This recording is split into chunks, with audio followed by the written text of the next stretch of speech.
우리의 죄를 사하기 위하여 아기 예수님 탄생하신 성탄절 아침입니다. 이렇게 좋고 기쁜 이날에 성탄의 기쁜 소식, 옆에 계신 분들에게 먼저 이렇게 인사를 하도록 하겠습니다. 메리 크리스마스. 예, 감사합니다. 이 귀한 성탄의 아침에 아기 예수님 탄생을 경배하는 모든 성도님들에게 주의 은혜와 평강이 늘 함께 하시기를 예수님 이름으로 축복합니다. 자, 오늘 본문을 보게 되면 두 남자가 등장하고 있습니다. 요셉과 헤롯입니다. 이 둘은 비슷한 형편에 처해 있었습니다. 이해할 수 없는 일이 일어났고 이 두 남자들의 입장에서 볼 때 일어나지 말아야 될 일들이 일어나게 되었습니다. 먼저 요셉을 생각해 볼까요? 마리아와 약혼한 요셉, 마리아와 행복하게 살 날을 기다리고 있었는데 어느 날 마리아가 임신했다는 소식을 듣습니다. 일어나지 말해야 될 일이 요셉의 입장에서 볼 때에 일어나게 된 것이지요. 또 다른 남자 헤롯이 등장합니다. 헤롯은 왕의 자리를 집착하는 인물이었습니다. 헤롯은 자신의 목적을 이루기 위해서는 어떤 수단 방법 가리지 않는 위험한 인물이었습니다.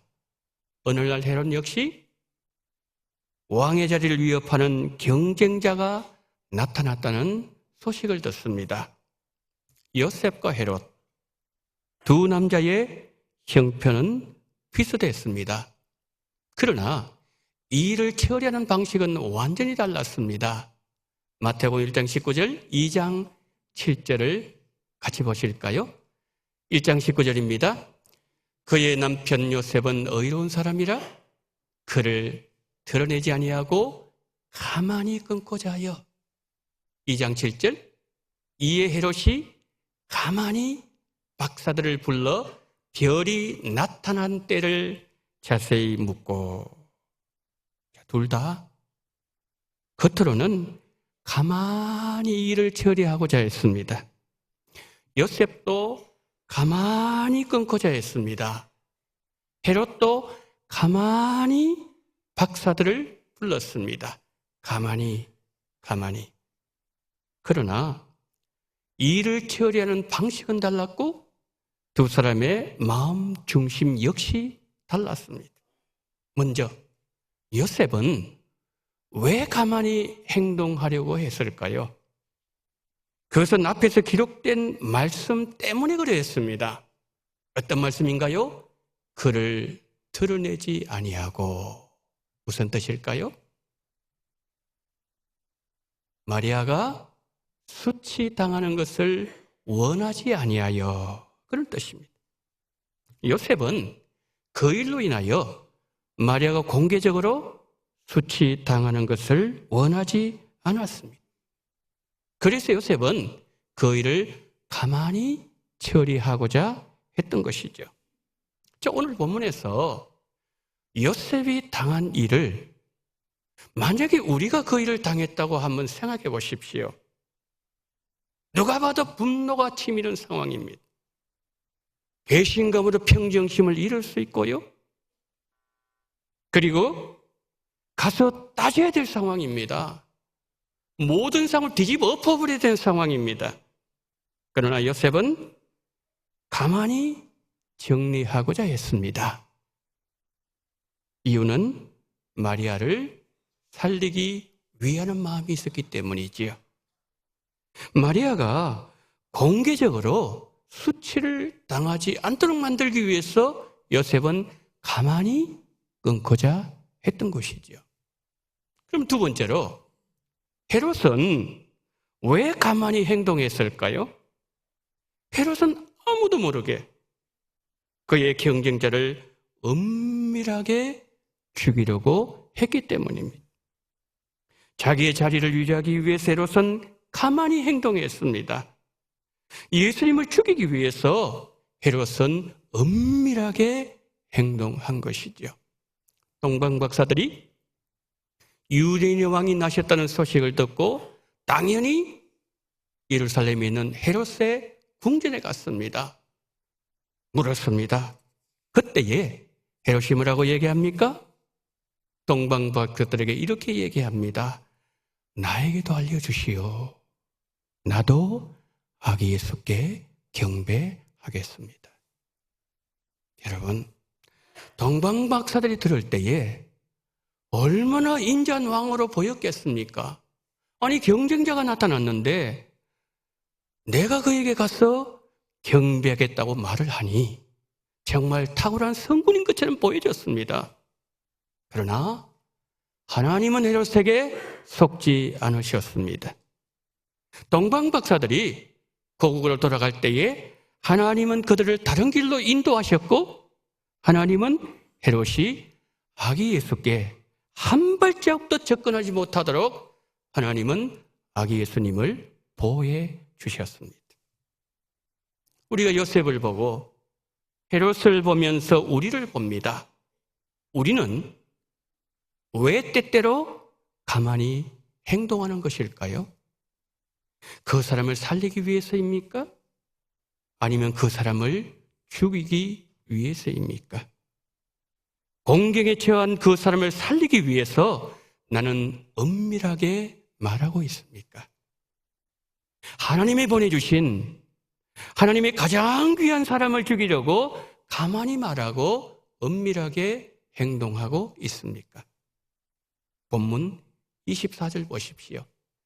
요셉이 잠에서 깨어 일어나 주의 사자의 분부대로 행하여 그의 아내를 데려왔으나 남자 없이 성령으로 잉태되었다는 말은 아무리 이해하려고 해도 이해가 되지 않았습니다. 마리아가 성령으로 잉태되었다는 것이 이해되지 않았지만 천사를 통해서 그에게 하신 말씀이 하나님의 말씀이었다는 것은 확실했습니다. 이해되지 않는 현실을 만났을 때 아무리 알려고 해도 도저히 알 수 없는 일 앞에 우리가 섰을 때에 우리는 어떻게 해야 되며 어떻게 반응해야 되는 것입니까? 요셉이 이를 우리에게 알려주고 있습니다. 여러분, 요셉이 얼마나 고민이 많이 되었겠습니까?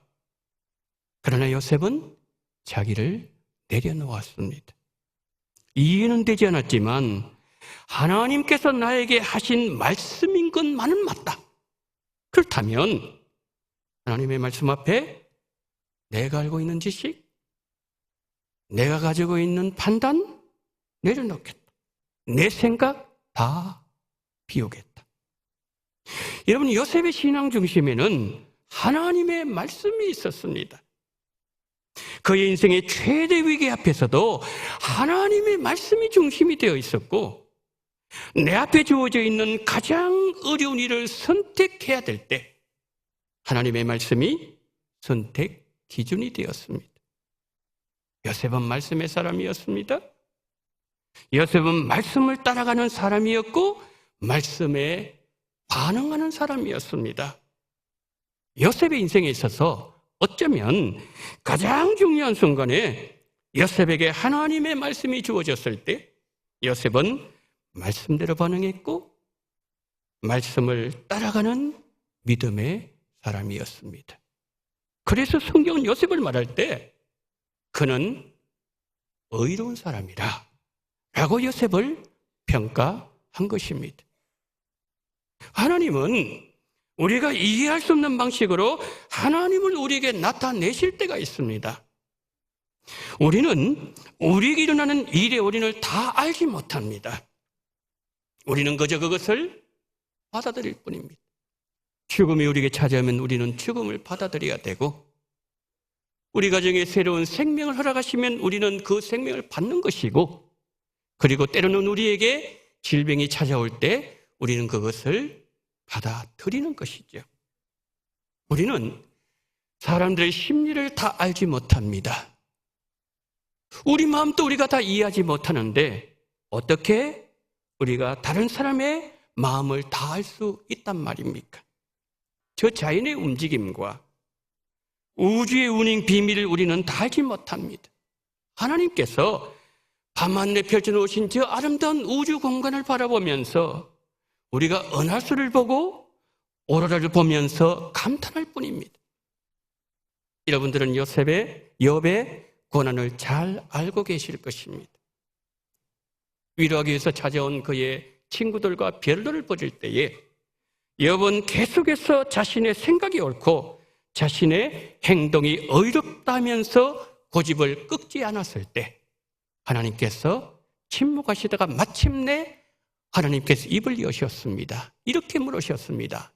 욥아, 내가 땅에 기초를 놓을 때 너가 어디 있었느냐? 내가 깨달아 알았거든 말할지니라. 너는 별자리들을 각각 제때에 이끌어낼 수 있으며 북극성을 다른 별에게로 이끌어갈 수 있겠느냐? 내가 하늘의 궤도를 아느냐? 하늘로 하여금 그 법칙을 땅에 베풀게 하겠느냐? 하나님은 욥에게 수십 가지를 물으셨습니다. 그러나 욥은 하나도 대답하지 못했습니다. 아는 것이 아무것도 없다는 거예요. 아무것도 모른다는 거예요. 나타나는 자연 현상도 알지 못하는데 자연 현상의 근본이 되는 우주의 운행 법칙을 안다는 것은 불가능 그 자체라는 것이지요. 사랑하는 성도 여러분, 우리는 알지 못해도 하나님은 다 알고 계십니다. 하나님께서 인류에게 주신 첫 번째 성탄의 소식이 이러했다는 거예요.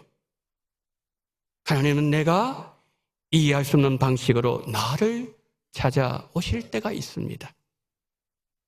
이해할 수 없는 일이 나에게 일어날 때도 있습니다. 오늘 성탄의 아침에 아기 예수님께서 우리를 찾아오심도 그러합니다. 예수님께서 왜 너를 찾아오셨을까요? 예수님께서 왜 나를 구원하셨을까요? 우리를 왜 하나님의 자녀로 불러주셨으며 왜 우리를 위해서 천국을 예비하셨으며 오늘도 성령으로 함께하고 계시는 것일까요? 우리는 하나님의 일하심을 다 알고 있습니까? 주님께서 나를 찾아오신 것은 당연한 것이 아니라 이것은 신비인 것이고 기적 중에 기적이란 것이죠. 그래서 찬송가 310장 3절 가사는 이렇게 노래합니다. 왜 내게 성령 주셔서 내 마음을 감동해 주 예수 믿게 하는지 나는 알 수 없도다. 그러면 우리는 어떻게 해야 되는 것이죠? 우리가 이해할 수 없는 방식으로 찾아오신 성탄의 소식을 우리에게 다가오게 하시고 매일 새벽 기도마다 하나님 우리에게 말씀하시고 매주일마다 예수님은 말씀으로 우리에게 찾아오시고 나에게 다가오시는데 우리는 어떻게 반응해야 되는 것입니까? 요셉처럼 반응하시겠습니까? 헤롯처럼 반응하시겠습니까? 나는 예수님이 이해되지 않으니까 예수님을 밀어내고 사라지게 만들고 없애버려야 되겠다. 내가 받아들일 수 없고 내가 이해할 수 없는 말씀은 부정하는 방식으로 반응하는 것은 헤롯의 방식입니다. 그러면 엿셉의 방식은 어떠합니까? 내가 이해할 수 없고 예수님 때문에 내 삶이 곤란해지고 하나님이 나에게 하신 말씀 때문에 내가 죽음이 이를 수도 있고 내 삶에 어려움이 찾아오는 것은 분명하지만 하나님이 나에게 말씀하셨다는 사실은 분명한 일이고 하나님은 언제나 내 지식과 내 생각을 넘어서서 일하시는 분이기에 나를 비우고 나를 내려놓고 주께서 행하신 일을 나의 생명조차 모든 것을 다 맡기고 내가 기쁨으로 받아들이는 방식이 요셉의 방식입니다. 주께서 탄생하신 거룩한 성탄의 이 아침에 요셉처럼 우리가 어떤 환경을 만나더라도 하나님의 말씀을 붙잡고 하나님께서 나에게 말씀하실 때 순종으로 반응함으로 하나님의 영광을 위하여 요셉처럼 쓰임받으시고 성탄의 기쁨이 아기 예수님 경배하시는 우리 모든 성도님들과 함께 하시기를 예수님 이름으로 축복합니다. 아멘.